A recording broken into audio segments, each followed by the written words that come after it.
So, good morning, ladies and gentlemen, afternoon or evening, depending on which area you are in this part of on this planet. There's an issue also I still want to discuss. It relates to the former video I did some time ago.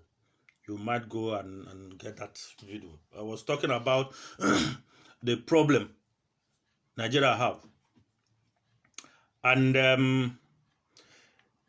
the issue I'm trying to bring out Sowore's dilemma currently. It has connection. It is connected to what I did say before, that Nigerian problem is like everybody knows the problem.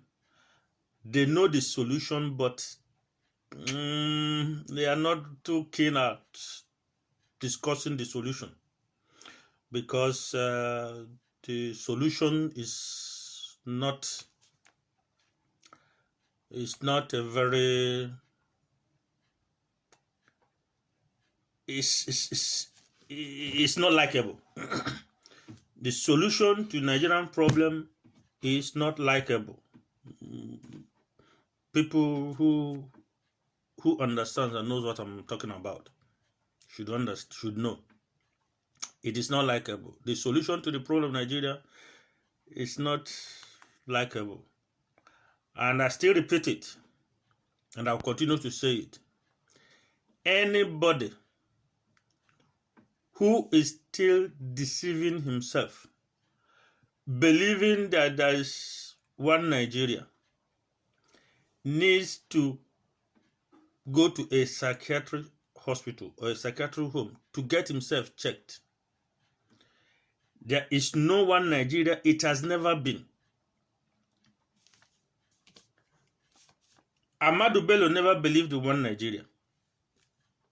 Awolowo never believed in one Nigeria. It was Awolowo who said that it's just a geographical expression.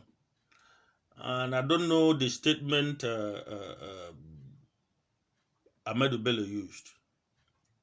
But when you go back to history, you discover that the people, the so-called founding fathers of this, your so-called Nigeria, Awolowo, Ahmadu Bello, Azikiwe. Azikiwe, I could say, is the only person who believe in Nigeria, because he was a pan-Africanist. But he is mistaken, and he was mistaken. I tell you why. Azikiwe was not a realist. These other two people, they were realists.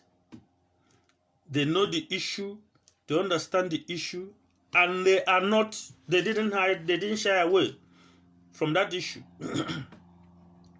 But it was only Azikiwe who was trying to be a pan-Africanist, or whatever thing you call it. But that is not the issue for today. One day I will bring up that issue, and we will look into it and analyze it. The issue at hand is just to buttress the point of what I said before. This Sowore's issue. Why is Sowore's case a very it's just exactly the mirror of what I've been saying in my videos concerning Nigeria, and what other people have been saying concerning Nigeria. It's a confirmation of it. Why is it that people don't resonate with what he was saying? He was talking about revolution now. Why is it that people don't resonate they don't respond to what he's saying?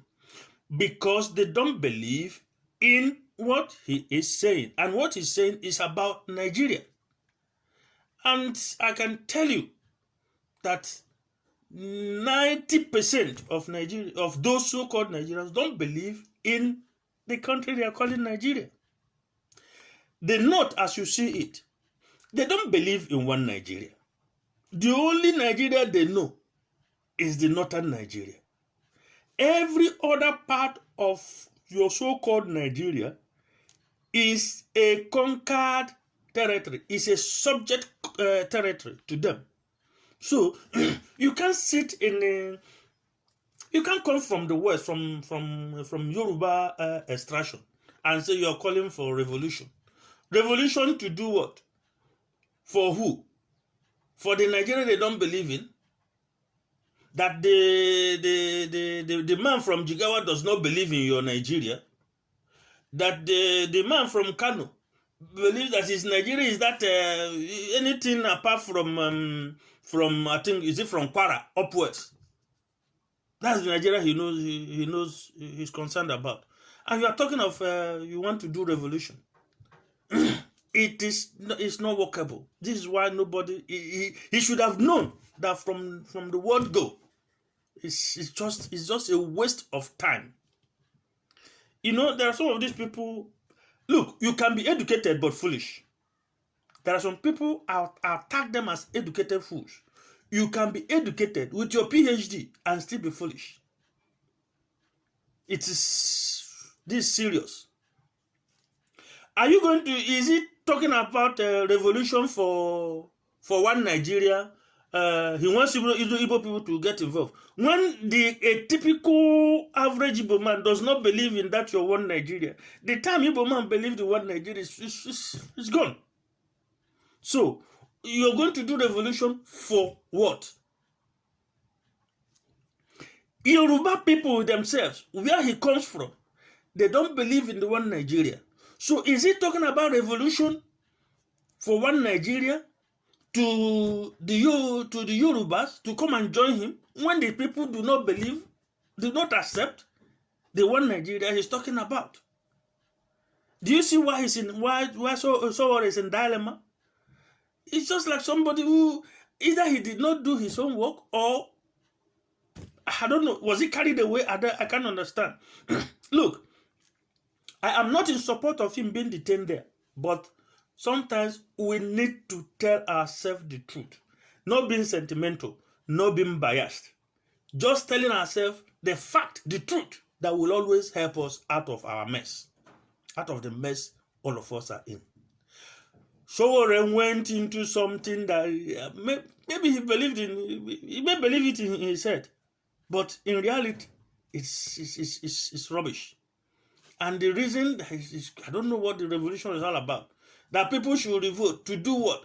To revolt to do what? So to continue Nigeria the way it is, or at the, you know, when you're calling for revolution, you let people. He has not made any campaign to really sensitize the people and tell them this is, you know, revolution is not something you just wake up overnight within 2 weeks. Yeah, but maybe Sowore thought, okay, if he goes and meets Nnamdi Kanu, he thinks Nnamdi Kanu controls Igbo people, and this is the foolishness of some of these people. I don't understand. Nnamdi Kanu is not the leader of Igbo. Nnamdi Kanu is not the leader of Igbo. I am an Igbo man. Nnamdi Kanu is not my leader. I am telling you honestly speaking. If people are talking of there's things I'm going to make a video about, even the issue of IPOB, how to tell you about what IPOB is all about. Nnamdi Kanu is not the leader of Igbo. Nnamdi Kanu, look, Igbo are not daft. I keep telling people these things. I keep letting people know. Igbo are not stupid. One of the most smartest people and very rigid in their thinking. It's not somebody you can't go. Look, there can never be Tinubu in Igbo land. There can never be Tinubu in Igbo land. There can be Tinubu in Yoruba land. There can be Tinubu in Hausa Fulani area. But there can never be Tinubu in Igbo land. And I don't know why people don't understand this. Somebody comes up, you think because people are going out supporting Biafra. Nnamdi Kanu is not even he's not the leader of Biafran the movement. He's not. He's just the leader of a group that came out of it. I will tell you people about how everything everything I know about IPOB. For your information, it was not Nnamdi Kanu who started IPOB. So people should stop being stupid. So the thing, if you miss Nnamdi Kanu, when he talks to revolution, Igbo will not come. You want to use Igbo to go and get a revolution. What kind of nonsense is that? It is not going to be. Because what he was fighting for, he was trying to fight for revolution in Nigeria with the way Nigeria is currently. It's not going to work. It's not going to work. He will not. Nobody will support him in that. This is why you look at. There's nobody who is ready to come out to stand and guarantee his bail from his people. Because Yoruba people don't believe in what he's doing. I tell you, if Sowore was fighting for Oduduwa something and he's been locked up, you would have been surprised. People will bring out their money and go and bail him, because there are people who agree on that.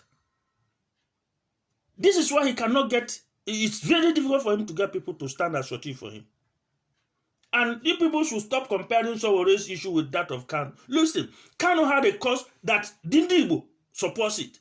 So if anybody detains him, because people believe in that this thing is so, this is why there are people who will stand for it. So let us stop fooling ourselves. Thank you.